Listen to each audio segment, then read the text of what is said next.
my dear friends, welcome to my channel Minj Ecom. My name is Albert. Friends, पिछले video में digital marketing video के series में हमने discuss करा था कि डिजिटल मार्केटिंग होता क्या है और कितने टाइप के डिजिटल मार्केटिंग होते हैं। उनमें से एक पार्ट था SEO यानी कि सर्च इंजन ऑप्टिमाइजेशन। एक डिजिटल मार्केटिंग का एक पार्ट है और बहुत अगर आपके पास वेबसाइट है यानी कि सर्च इंजन ऑप्टिमाइजेशन आना चाहिए, जिससे कि आप अपने वेबसाइट को फर्स्ट पेज पे ला सकें, जिससे कि आपको मैक्सिमम क्लाइंट्स मिले, मैक्सिमम ट्रैफिक बढ़े आपके वेबसाइट में। तो उसके लिए ऑन पेज SEO बहुत ही इंपॉर्टेंट है। SEO में 3 पार्ट हमने कवर करा था, on page, of page and technical SEO। उनमें से ऑन पेज पहला पार्ट है, ये बहुत इंपॉर्टेंट है। चलिए हम इसको समझने की कोशिश करते हैं कि ऑन पेज SEO में क्या क्या ऐसी बातें हैं जो आपको ध्यान रखना है। इन सारी बातों को अगर आप ध्यान रखते हैं तो डेफिनेटली आपका जो वेबसाइट है फर्स्ट पेज में आने के लायक बनेगा। इन पॉइंट्स को अगर आप ध्यान रखते हैं, केयरफुली फॉलो करते हैं, तो डेफिनेटली हेल्प मिलेगा रैंकिंग में। आपका वेबसाइट रैंक जरूर करेगा। चलिए हम कुछ पॉइंट्स को डिस्कस करते हैं कि ऑन पेज SEO में क्या क्या चीजें जरूरी हैं। जब आप ऑन पेज की बात करते हैं तो सबसे एक इंपॉर्टेंट पॉइंट है कि आप जो भी कंटेंट लिखते हैं आप अपने वेबसाइट के किसी भी पार्ट में, बेसिकली अगर आप अपने प्रोडक्ट्स के बारे में या फिर सर्विसेज के बारे में अगर आप एक्सप्लेन कर रहे हैं तो वेल रिसर्च्ड होना चाहिए। वो 100 आपको मिनिमम आपका जो 300 वर्ड्स का होना चाहिए मिनिमम। आप 300 वर्ड्स में एक्सप्लेन करने की कोशिश करें, जितना ज्यादा हो सके बेहतर है, क्योंकि SEO में कंटेंट इज द किंग माना जाता है। उसको वेल रिसर्च करिए, इंगेजिंग होना चाहिए, कस्टमर के प्रोस्पेक्टिव से भी और गूगल के प्रोस्पेक्टिव से भी, दोनों नजरिए से बिल्कुल सही होना चाहिए। 300 वर्ड्स तो मिनिमम है। कोशिश करें जितना ज्यादा आप वेल रिसर्च्ड आर्टिकल अगर उसमें लिखते हैं उतना ही अच्छे चांसेस हैं रैंकिंग करने के। अब जब भी लिखें स्मॉल पैराग्राफ यूज करने की कोशिश करिए। एक ही पैराग्राफ में 200, 300, 400 वर्ड लिखने की कोशिश ना करें। एक पैराग्राफ में कम लिखें, 2, 3, 4, 5 लाइन का, जिससे पढ़ने में भी इजी हो। एक ही बार कोई भी व्यक्ति अगर देखता है बहुत बड़ा पेज तो फिर थोड़ा सा इरिटेशन सी होती है। अगर 3, 4 लाइन का ही अगर आप कोई कंटेंट लिखते हैं तो डेफिनेटली वो शायद डेफिनेटली रीड कर जाएगा और लंबे टाइम तक उस आपके पेज पे बना रहेगा। तो इस चीज को ध्यान रखिए। और जब आप कीवर्ड की बात आती है तो फर्स्ट 100 वर्ड्स जो होते हैं उन्हीं में ही आप अपने जो रिसर्च कीवर्ड जो हैं उनको यूज करिए। इससे पहले वाला वीडियो ऑलरेडी हमने एक्सप्लेन करा है कि कीवर्ड्स आपको कैसे रिसर्च करना है। जो आपने कीवर्ड सर्च करा यानी कि जो बेस्ट कीवर्ड आपने चुना, उन कीवर्ड्स को आप फर्स्ट 100 वर्ड्स में ही यूज करना है, अच्छे से यूज करना है फर्स्ट 100 वर्ड्स के अंदर ही। अगला पॉइंट हम डिस्कस करते हैं कि H1 टैग। H1 टैग क्या होता है? ये जो टैग होते हैं H1, 2, H3, H4, H5, H6 तक होते हैं। H1 का मतलब ये होता है कि जब आप कोई भी पैराग्राफ में H1 टैग से कुछ भी लिखते हैं वो आपका बड़े अक्षरों में दिखता है। H2 उससे थोड़े छोटे फॉन्ट में दिखता है। H3 उससे थोड़े छोटे फॉन्ट में दिखता है और H6 जो होता है वो सबसे छोटे फॉन्ट में होता है। तो H1 टैग जो है मेन हेडिंग या मेन कीवर्ड को टारगेट करके आप एक H1 टैग जरूर रखें और उसी तरीके H2, H3 टैग का भी जरूर यूज करें। आगे हम ये जो H1 टैग को कैसे यूज करना है, डेफिनेटली इसका मैं डेडिकेटेड वीडियो बनाऊंगा। अभी जस्ट ओवरव्यू में डिस्कस कर रहा हूं कि क्या क्या चीजें ध्यान रखना है।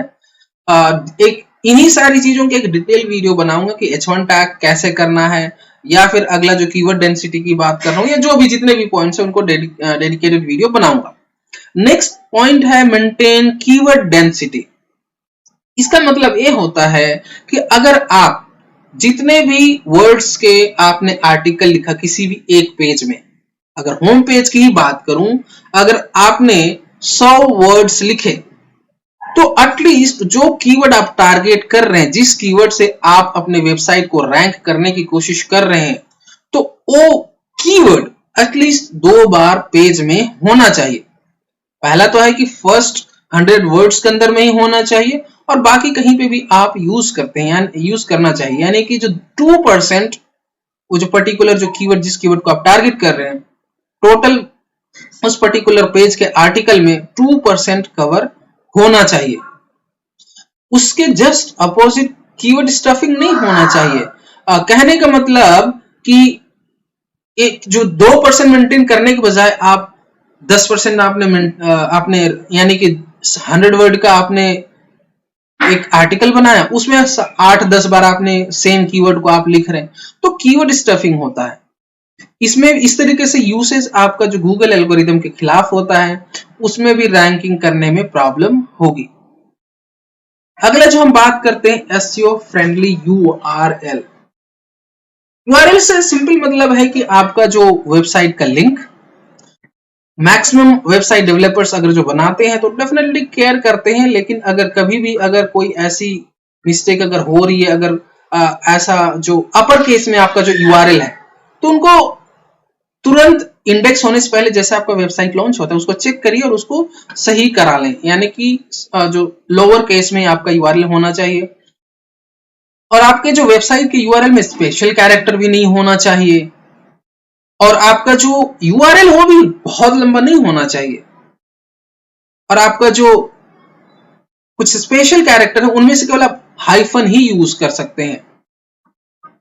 तो ये सबसे जो बेटर होता है हाइफन ही यूज करें, यानी कि डैश जिसको हम बोलते हैं, केवल डैश यूज करें जो दो वर्ड्स को अगर सेपरेट करने के लिए। जैसे कि अगर मैं बात करूं ओन पेज एसईओ में, देखिए ओन पेज, आप ओन के बीच में डैश देख रहे हैं, तो इसी तरीके से यूज करें। ऐसा नहीं कि ओन अंडरस्कोर पेज या फिर ओन परसेंटेज पेज, इस तरीके से नहीं यूज करना है।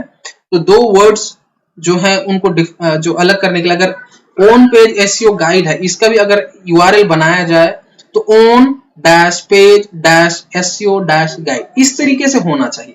तो इस चीज का भी जरूर ध्यान रखें। ये सारी चीजें, सारी पॉइंट है, मैटर करता है ओन, जब आप अपनी वेबसाइट में इन सारी चीजों का अगर आप ध्यान रखते हैं तो डेफिनेटली रैंक करने में हेल्प मिलेगा।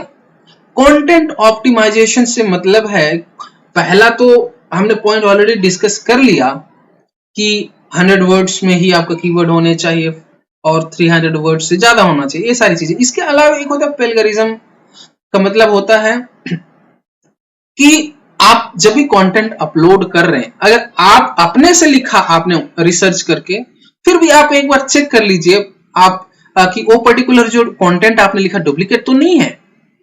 प्लेगरिज्म चेक, अगर आप गूगल में कभी भी सर्च करेंगे चेक प्लेगरिज्म, तो बहुत सारे ऐसे फ्री साइट्स मिल जाएंगे, वहां पे आपको आपने जो आर्टिकल लिखा उनको आप पेस्ट करके रन कर सकते हैं, चेक कर सकते हैं, जिसमें बता देगा कि कौन कौन से सेंटेंस जो है डुप्लीकेट है। वहां पे आप या तो एडिट करें, डिलीट करें, आप उनको एडिट कर लीजिए।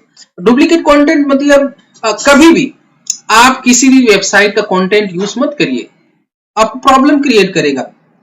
बहुत सारे प्रॉब्लम ये हो सकते हैं कि जिनका वेबसाइट है, या तो हो सकता है वो आपके कॉपीराइट का इशू केस हो सकता है। दूसरा रीजन तो ये है कि सबसे बड़ी प्रॉब्लम ये होगा कि आपका वेबसाइट इंडेक्स ही नहीं होगा, आपका वेबसाइट रैंक नहीं होगा। सेम सर्विसेज के लिए सेम आप कंटेंट किसी दूसरे वेबसाइट का यूज नहीं कर सकते। ऑलरेडी आपका जो कंटेंट आप किसी दूसरे वेबसाइट से अगर यूज कर रहे हैं तो वो कंटेंट तो ऑलरेडी गूगल में है ही है, तो आपका जो कंटेंट आप इस पर्टिकुलर अपने वेबसाइट में अगर आप यूज कर रहे हैं तो गूगल इसको इग्नोर कर देगा। तो कोशिश करें डुप्लीकेट कंटेंट कहीं से कॉपी पेस्ट करके यूज ना करें। वेल रिसर्च कंटेंट का मतलब बेटर तरीके से कंटेंट लिखना, उसको जो भी किसी भी कीवर्ड पे आप अगर आर्टिकल या किसी भी सर्विसेज के रिलेटेड अगर आप लिख रहे हैं तो पहले सोच लीजिए कि कैसे लिखना है। जो प्रॉपर हेडिंग के साथ 300 वर्ड से ज्यादा ही लिखने की कोशिश करें। आप अपने कॉम्पिटिटर का जो वेबसाइट देखिए कि आप जिस सर्विसेज को आप प्रोवाइड करा रहे हैं वो कितने वर्ड का लिखा है। अगर वो 1000 वर्ड का लिखा है तो आप 1500 वर्ड्स का लिखे, उन्होंने अगर 1500 वर्ड्स का लिखा है तो आप 2000 वर्ड्स का लिखिए। जो भी आपका कॉम्पिटिटर कर रहा है उससे अच्छा ही लिखने की कोशिश करें, अच्छा ही करने की कोशिश करेंगे। 110% आपका जो वेबसाइट रैंक करेगा जब आप सारी चीजों का, सारे ऑन पेज ऑफ पेज चीजों का अगर आप ध्यान रखते हैं। ऑप्टिमाइज इमेजेस से मतलब है कि ओल्ड टैग का मतलब क्या होता है? ओल्ड टैग का मतलब होता है उस पर्टिकुलर इमेज का नेम। ये बहुत इंपॉर्टेंट होता है। कभी भी अगर आप वेबसाइट में कोई भी इमेज डाल रहे हैं तो उस इमेज का नाम जरूर लिखें। ओल्ड टैग होता है, इसका भी मैं प्रैक्टिकली एक दिखाऊंगा कि ओल्ड टैग होता क्या है, कैसे लिखना है। अगर maximum developers, even well trained, well experienced developers भी इन चीजों को ओल्ड टैग को मिस करते हैं। बहुत सारे लोग इमेज डाल दिया लेकिन उनका नाम ही नहीं लिखा। इससे क्या होता है, गूगल क्या होता है कि गूगल कैसे इसको अंडरस्टैंड करता है कि कोई भी इमेज को एक्चुअली देख के रीड नहीं करता है कि क्या है। अगर कोई भी इमेज आपने वेबसाइट में अपलोड करा, उसका आपने एक ऑल्ट टैग यानी कि उस इमेज का नाम अगर आप दे देते हैं तो समझ में आता है कि यस ये पर्टिकुलर इमेज ये है।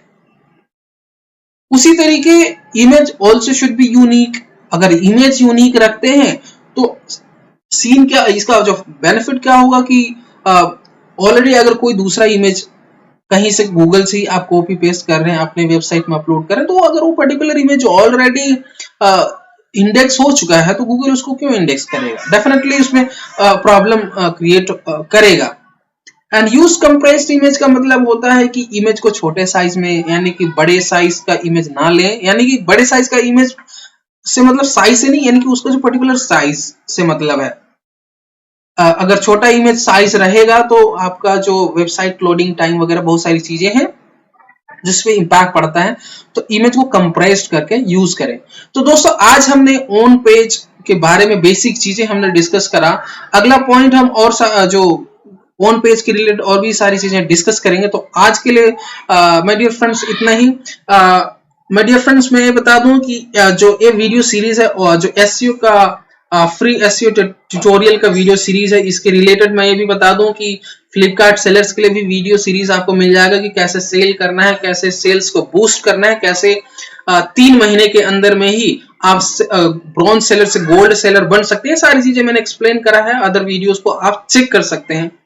तो दोस्तों आज के लिए इतना ही। नेक्स्ट वीडियो में हम ऑन पेज के रिलेटेड या फिर फ्लिपकार्ट सेलर्स के रिलेटेड और कुछ वीडियो लेकर के जरूर जल्दी हाजिर होंगे। आज के लिए थैंक यू, बाय बाय दोस्तों।